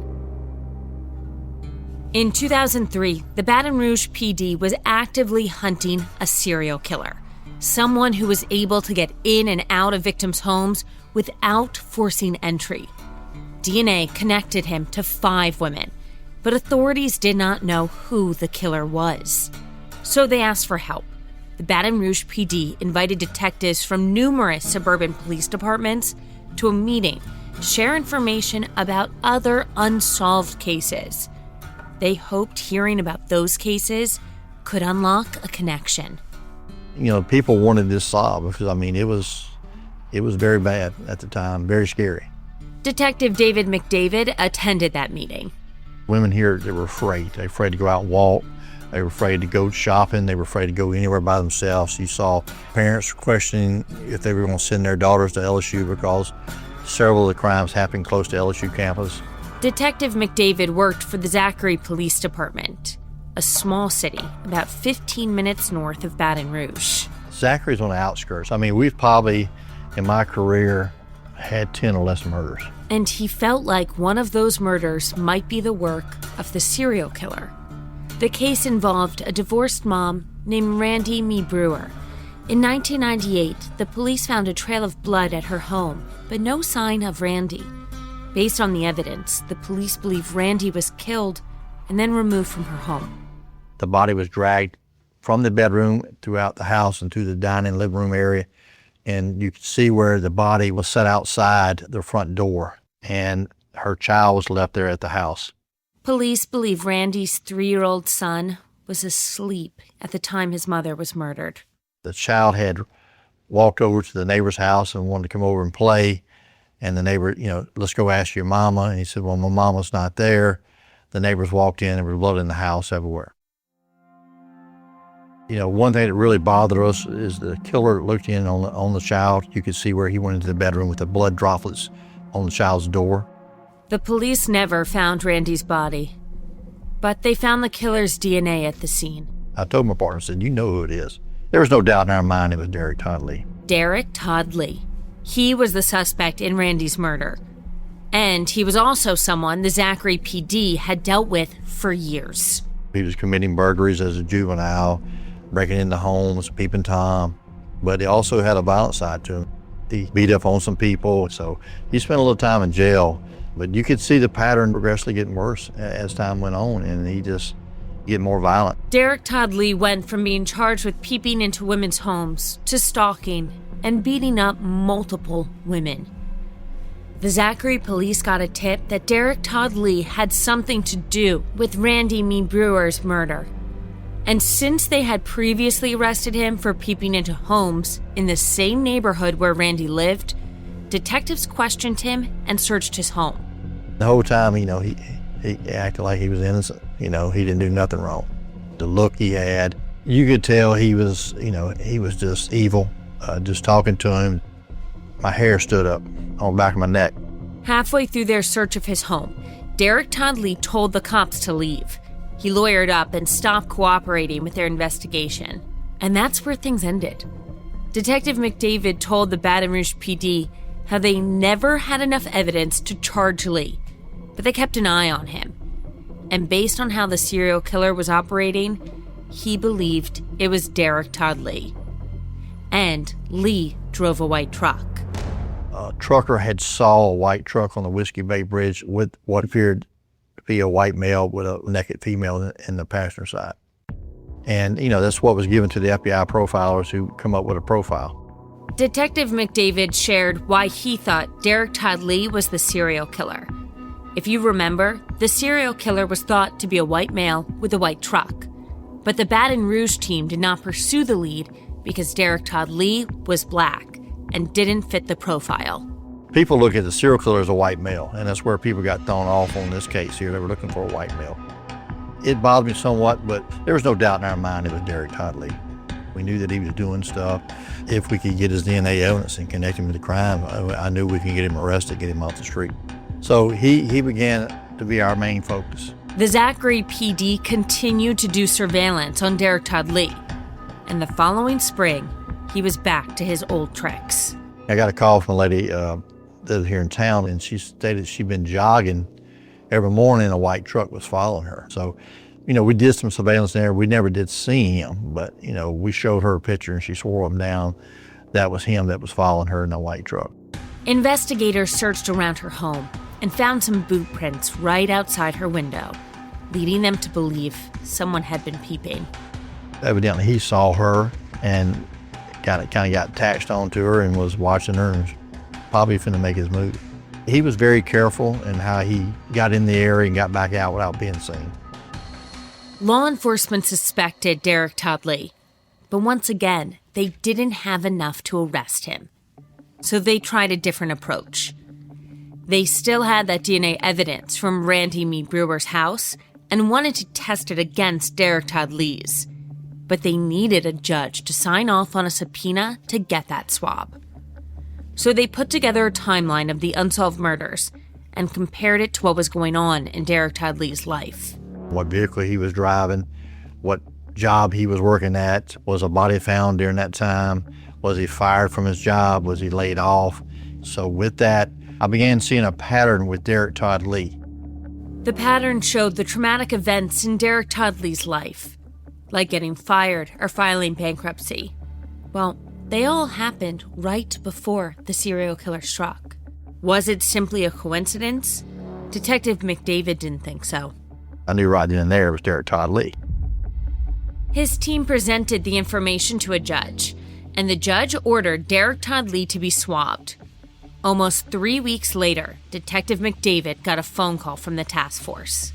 Look, we just want to let y'all know the DNA y'all got is a confirmed match.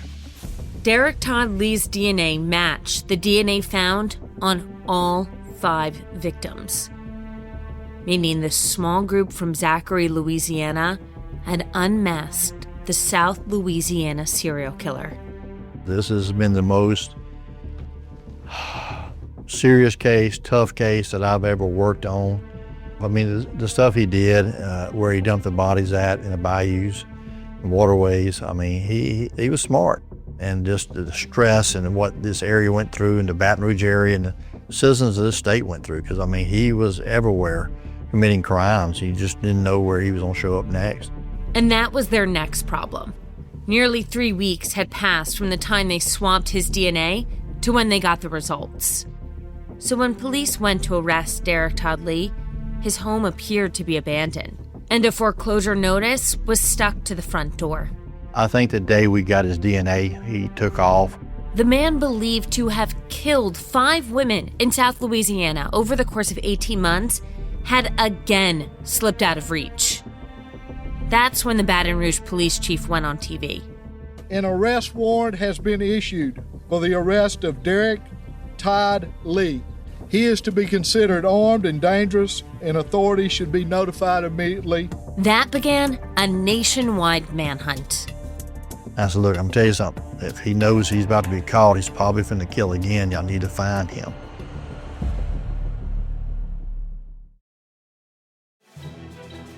Hey, this is Wells Adams with By Order of the Faithfuls podcast, alongside my fellow Faithfuls and co-hosts, Tamara Judge and Dolores Catania. The three of us have been watching this season of The Traitors, and we've been inside that castle, so we have insight unlike many others. This season of The Traitors may be the best we've ever seen. Listen to By Order of the Faithfuls on America's #1 podcast network, iHeart. Follow By Order of the Faithfuls and start listening on the free iHeartRadio app today. Hi, listeners. I'm Andrea Gunning, host of Betrayal. Season 5 follows one woman as she uncovers her husband's secret life, the one he led when the lights went out. I'm excited to share the Betrayal Season 5 story with you and want to let you know that you can get access to all episodes of Season 1, Season 2, Season 3, and Season 4 of Betrayal, and every single episode of Betrayal Season 5 100% ad-free with an iHeart True Crime Plus subscription. Available exclusively on Apple Podcasts. Plus, you'll get access to all episodes of Betrayal Season 5 1 week ahead of everyone else. Available only to iHeart True Crime Plus subscribers. So don't wait. Head to Apple Podcasts, search for iHeart True Crime Plus, and subscribe today. Hi, listeners. I'm Nancy Glass, host of the Burden of Guilt Season 2 podcast. It's a jaw-dropping story of a violent crime in New Orleans that actually never really happened. I'm excited to share the Burden of Guilt Season 2 story with you and want to let you know that you can get access to all episodes of Season 1 and every single episode of Burden of Guilt Season 2 100% ad-free with an iHeart True Crime Plus subscription available exclusively on Apple Podcasts. Plus, you'll get access to all episodes of Burden of Guilt Season 2 1 week ahead of everyone else. Available only to iHeart True Crime Plus subscribers. So don't wait. Head to Apple Podcasts and search for iHeart True Crime Plus and subscribe today.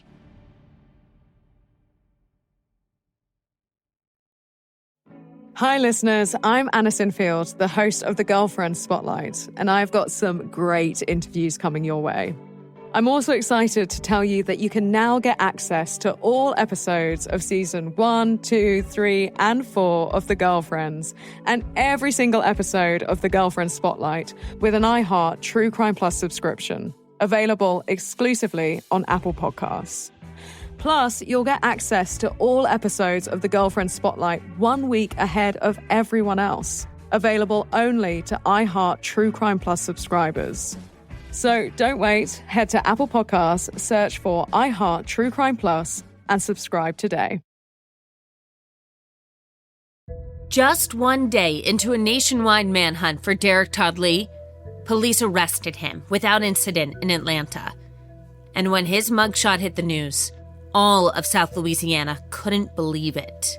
Well, none of this matches anything the police had told us for a very long time, and it just didn't piece together and it didn't make sense. Journalist Melinda DeLotte had covered the story for nearly a year. Most of that time, she reported that the police were looking for a white male in a white truck. The police in Baton Rouge led people down a lot of rabbit trails that ended up not being credible. So they got a lot of blowback about that. The police chief and a lot of other people who had been very engaged in that case got very defensive of what they had done and how they had handled it. There was just a lot of mishmash of emotions. It was relief for the families because I knew how much they needed to see somebody arrested for this. And there was just a lot of frustration vented at the Baton Rouge Police Department because this police officer in Zachary is the one who sought the DNA swab of Derek Todd Lee and ended up being the person who connected all the murders. At the time of his arrest, Derek Todd Lee was 34 years old. He was married. He even had children and a girlfriend on the side. Here's prosecutor Dana Cummings. I found that really bizarre that somebody that was actually married and in relationships was doing that. The profile said that this was someone who would be a loner, and this was a man who was surrounded by women. You've a married father of two who also had a girlfriend on the side, charged with killing a handful of women in South Louisiana. You know, you can understand people that do things in like heat of passion. Like somebody walks in and finds their spouse cheating, you can understand that. You don't like it, but you can understand that they may lose it, and they may get emotional, and they may do something that they regret later. But I don't remember anything that I learned of him to say, oh, well, no wonder he did that. Derek Todd Lee was born in South Louisiana. His troubles began at the age of 11 when he first started peeping into the windows of girls. Growing up, he attended special education classes.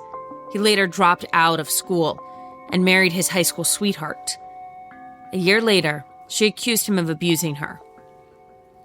Journalist Melinda DeLotte interviewed people who knew Derek Todd Lee. People said nice things about him. His neighbors, for example, called him polite, friendly, and well-dressed. So, despite how he came across to people, he clearly had a background of some disturbing behavior regarding women.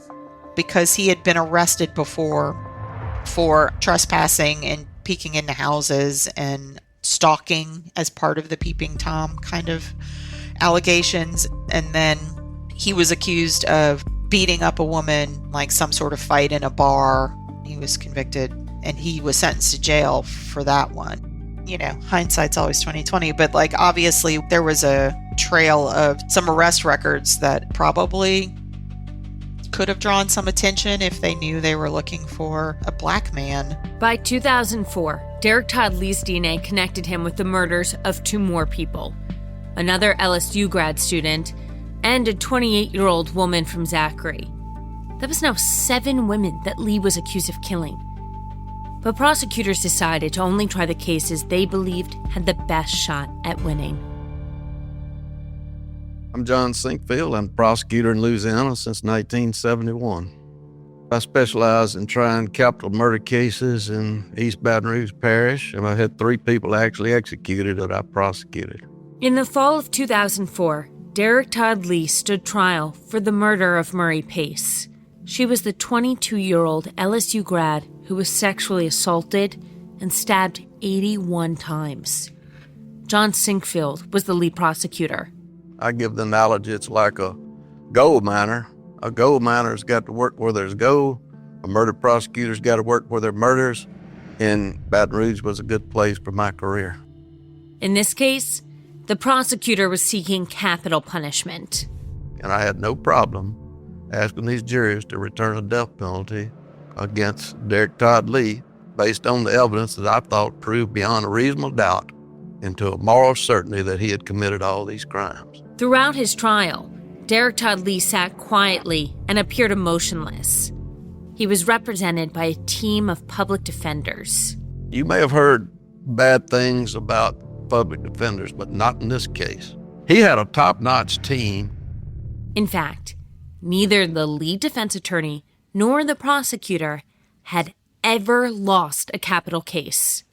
They set it up as a mano-a-mano contest, almost like a sporting event. And headlines were, 2 very experienced lawyers will face each other off tomorrow in a Baton Rouge courtroom. Neither one of them has ever lost a capital case. In this case, one of them is going to lose.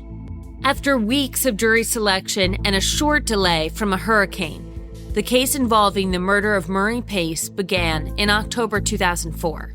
In that trial, I had some hard decisions to make. Specifically, whether to call some eyewitnesses who reported seeing someone outside of Murray Pace's home.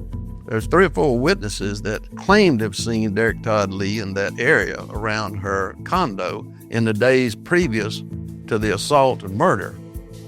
But they had given some descriptions that didn't exactly match. So they had some vulnerability, I thought.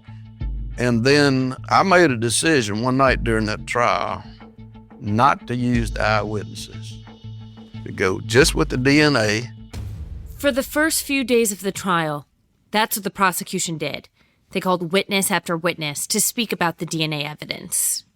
We put on the DNA evidence, only to have them put on a defense, saying that our criminalists who examined the DNA evidence were young and inexperienced, that there were some sloppy procedures in the lab, that a swab was found in one of the boxes which wasn't related to the cases, that our computer systems that analyzed this evidence was old and out of date, and there was some attempt, like possibly to frame him or something like that. As the defense attacked his DNA evidence, it left the prosecutor second-guessing his strategy.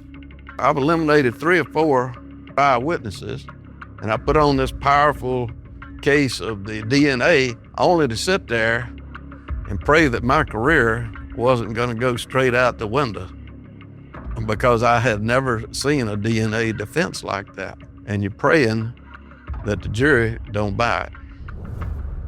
The prosecution saved their star witness until the very end. That's when they called a 46-year-old nurse named Diane Alexander. Diane Alexander explained what it was like, in her words, to be attacked by Derek Todd Lee and survive. Diane reported being attacked by Derek Todd Lee during the summer of 2002. It happened inside her home, about an hour outside Baton Rouge. And her testimony was huge for prosecutors. Although we don't have that audio, Diane described the attack on a series called LA Gospel Beats. There was a knock at the door. So when I opened the door, there was this fair-complected young man standing outside my door. Diane said she didn't recognize the man. And he said, "Hi, my name is Anthony. I'm looking for the Montgomerys, and I'm supposed to do construction for them." Diane told him he must be at the wrong house. She didn't know the Montgomerys. And he said, "Do you think your husband might know?" And I knew my husband was at work, but I just told him my husband doesn't know who these people are. And then he asked Diane one more time, "Are you sure your husband doesn't know who those people are?" I said, "Look, my husband's not home." And boom, all hell broke loose. He was strong. He was bigger. He pushed his way in her door and attacked her. Within just a few seconds or minutes, he had her down, trying to strangle her with a phone cord. His intentions was to rape and kill me. That was his intentions. Over the next few minutes, he struck Diane on her head and stomped on her chest. All the while, he threatened to stab her in the eye with his knife. And in my left ear, he whispered, he said, "I've been watching you." And then, all of a sudden, the sound of a car pulling into the gravel driveway made him freeze. And not long after, my son showed up. Diane's son was a college student who came home early that morning. He chased the man, but lost him. He reported seeing his mother's attacker drive off in a gold-colored sedan with a beige telephone cord hanging out the window. In a dramatic moment, the prosecutor asked Diane if her attacker, who claimed his name was Anthony, was in the courtroom that day. She looked right at Derek Todd Lee and she said, "That's him." It was powerful testimony, but things wouldn't go as smoothly during cross-examination.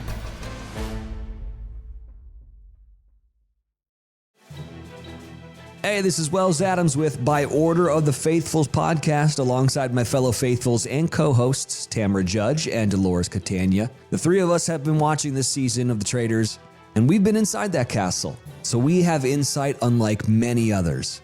This season of The Traitors may be the best we've ever seen. Listen to By Order of the Faithfuls on America's #1 podcast network, iHeart. Follow By Order of the Faithfuls and start listening on the free iHeartRadio app today. Hi, listeners. I'm Andrea Gunning, host of Betrayal. Season 5 follows one woman as she uncovers her husband's secret life, the one he led when the lights went out. I'm excited to share the Betrayal Season 5 story with you and want to let you know that you can get access to all episodes of Season 1, Season 2, Season 3, and Season 4 of Betrayal, and every single episode of Betrayal Season 5 100% ad-free with an iHeart True Crime Plus subscription, available exclusively on Apple Podcasts. Plus, you'll get access to all episodes of Betrayal Season 5 1 week ahead of everyone else, available only to iHeart True Crime Plus subscribers. So don't wait. Head to Apple Podcasts, search for iHeart True Crime Plus, and subscribe today. Hi, listeners. I'm Nancy Glass, host of the Burden of Guilt Season 2 podcast. It's a jaw-dropping story of a violent crime in New Orleans that actually never really happened. I'm excited to share the Burden of Guilt Season 2 story with you and want to let you know that you can get access to all episodes of Season 1 and every single episode of Burden of Guilt Season 2 100% ad-free with an iHeart True Crime Plus subscription available exclusively on Apple Podcasts. Plus, you'll get access to all episodes of Burden of Guilt Season 2 1 week ahead of everyone else, available only to iHeart True Crime Plus subscribers. So don't wait. Head to Apple Podcasts and search for iHeart True Crime Plus and subscribe today.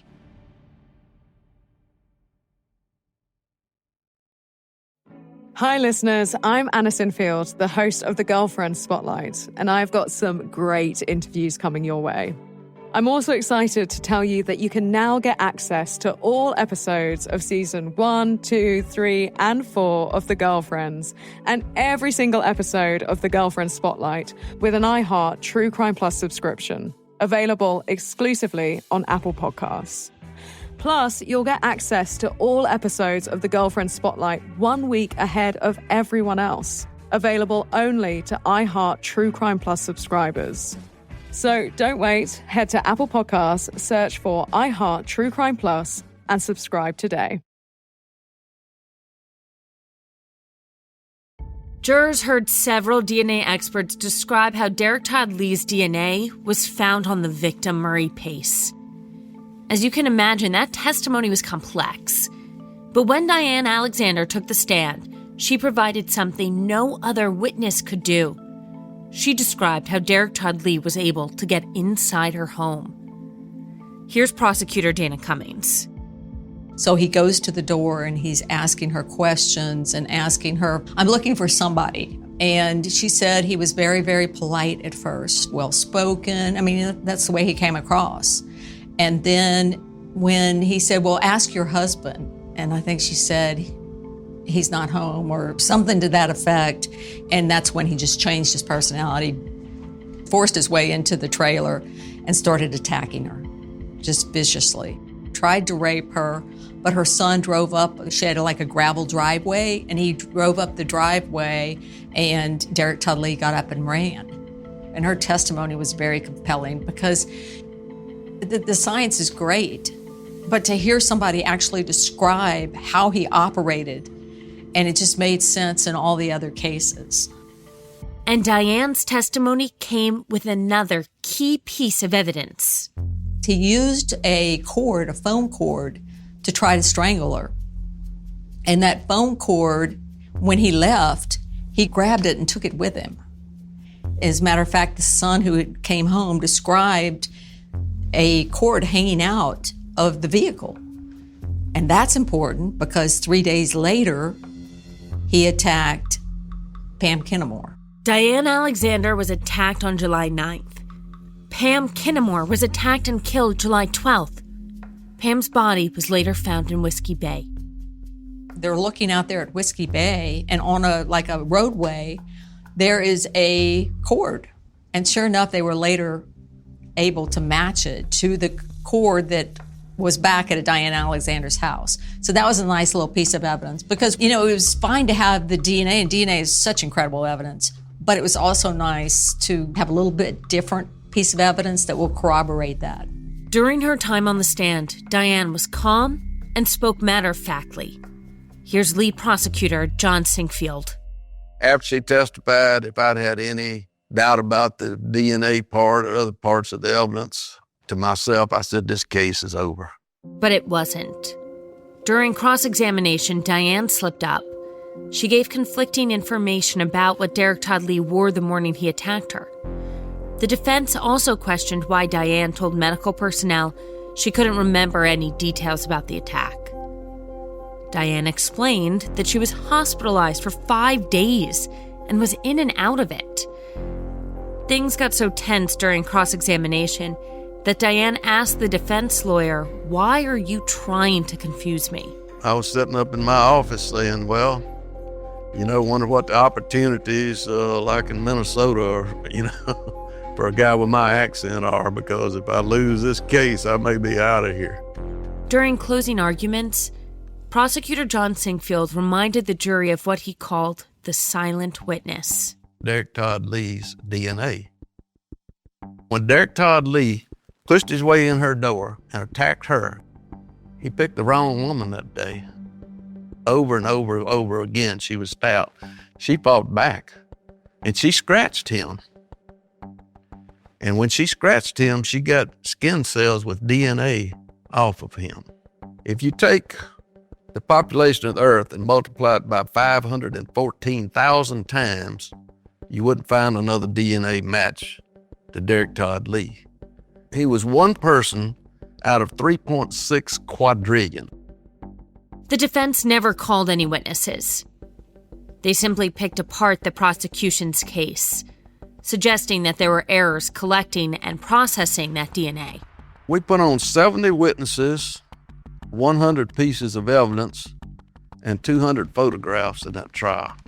And then, of course, we had Diane Alexander, which explained what it was like, in her words, to be attacked by Derek Todd Lee and survive. She was the only person alive that had survived. In their closing arguments, the defense questioned how a special education dropout like Derek Todd Lee could murder all these women without leaving behind a fingerprint, a tire track, or any trace of evidence. They also reminded the jury that for years the Zachary Police Department placed Derek Todd Lee under heavy surveillance. So with all those eyes on him, how could he have killed Murray Pace or any of the other victims? But Prosecutor Sinkfield got in the final word. I told him, let me tell you something. What I'm about to say is not politically correct, but I'm going to say it anyway. You see a woman like Charlotte Murray Pace, she's beautiful, she's smart, she's accomplished, she's well-dressed. Men will kill each other over a woman like her.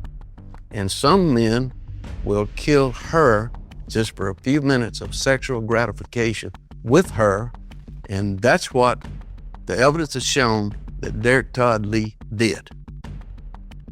There's no doubt that she lost her life in a fight. The fight's not over yet. When she clawed evidence from his skin, she sent the fight to you. Who wins it? Your decision. After less than 80 minutes of deliberation, the jury returned. On the count of first-degree murder, they convicted Derek Todd Lee. When the verdict came out, the real issue, I think, is he going to receive the death penalty? Throughout the trial, the defense claimed Derek Todd Lee was mentally challenged, and that would take the death penalty off the table and trigger an automatic life sentence. Here's Prosecutor Dana Cummings. They tried to say he's mentally challenged and should not be executed. In 2002, the U.S. Supreme Court ruled that executing anyone with an intellectual disability was unconstitutional. And so we had a long hearing about whether or not he was actually mentally incapable. There were various reports about his IQ, but it was just so clear that he could pull off these crimes without being seen. I mean, that did take planning, and that did take a certain amount of intelligence. An hour and a half later, the jury returned. They all agreed that Derek Todd Lee should die by lethal injection. As he was led out of the courtroom, the usually stoic Derek Todd Lee erupted. Journalist Melinda DeLotte was there that day. He held up a V for victory kind of sign, and he shouted to his family something about God don't sleep, and they don't want to tell you about the DNA that they took. I don't know that we ever really got a good explanation, but clearly he was trying to get at that suggestion that somehow law enforcement planted the DNA evidence that convicted him. Outside the courtroom, Lee's lawyer addressed the media. His lawyer said he wasn't surprised by the verdict, but that Derek Todd Lee cried after he left the courtroom. We did not see that. Prosecutor John Singfield also spoke to the media. The question they asked me was, were you worried? Did this make you nervous? Rather than saying, yes, I was about to jump off the 7th floor of the courthouse. My answer was, tonight, the South Louisiana serial killer got South Louisiana justice. He got the death penalty. Here's audio from Murray Pace's mother, Ann, from that press conference. I think we thought when it came back so quickly. I'm sorry. I just can't believe it's finally happened.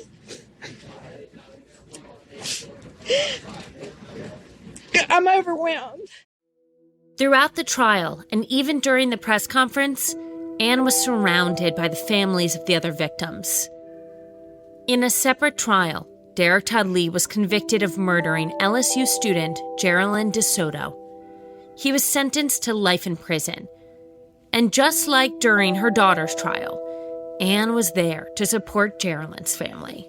We formed like a sort of fraternity that you don't want to be in, where everybody felt very close to everybody else, because who in the world understands that but us?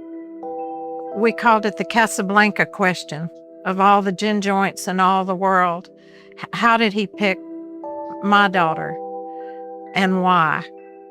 That's one of the questions you never have an answer to. Ann planned to be there the day Derek Todd Lee was executed, but that day never came. We're interrupting your program with what will be a sigh of relief for many families here in South Louisiana.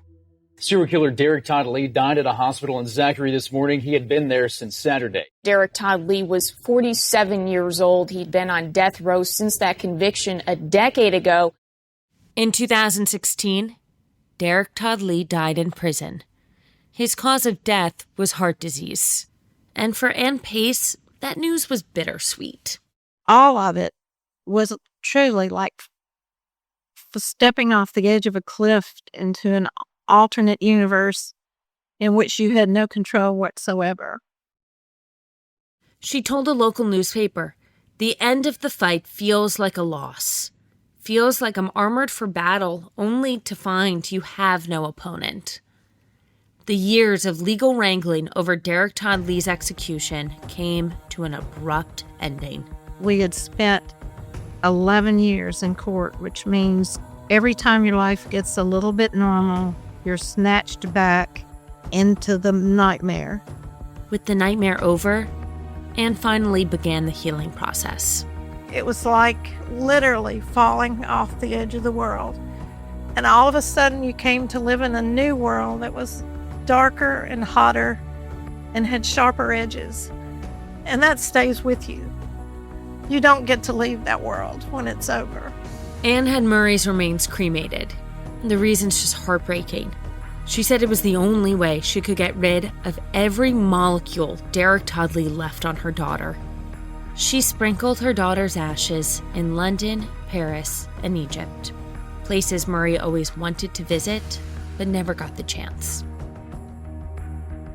I can truly say I've never had a day that I don't think of her more than once, sometimes several times. And I think, when somebody you love like that dies, that some of you goes with them. I don't think they go alone. I think you keep the memories and send the rest with them. Next time on American Homicide. After a teenager's death was ruled a suicide, her mother goes on a decades-long crusade to find the truth. We'll head to Anchorage, Alaska for the case of who killed Bonnie Craig. I'm Sloan Glass. That's next time on American Homicide.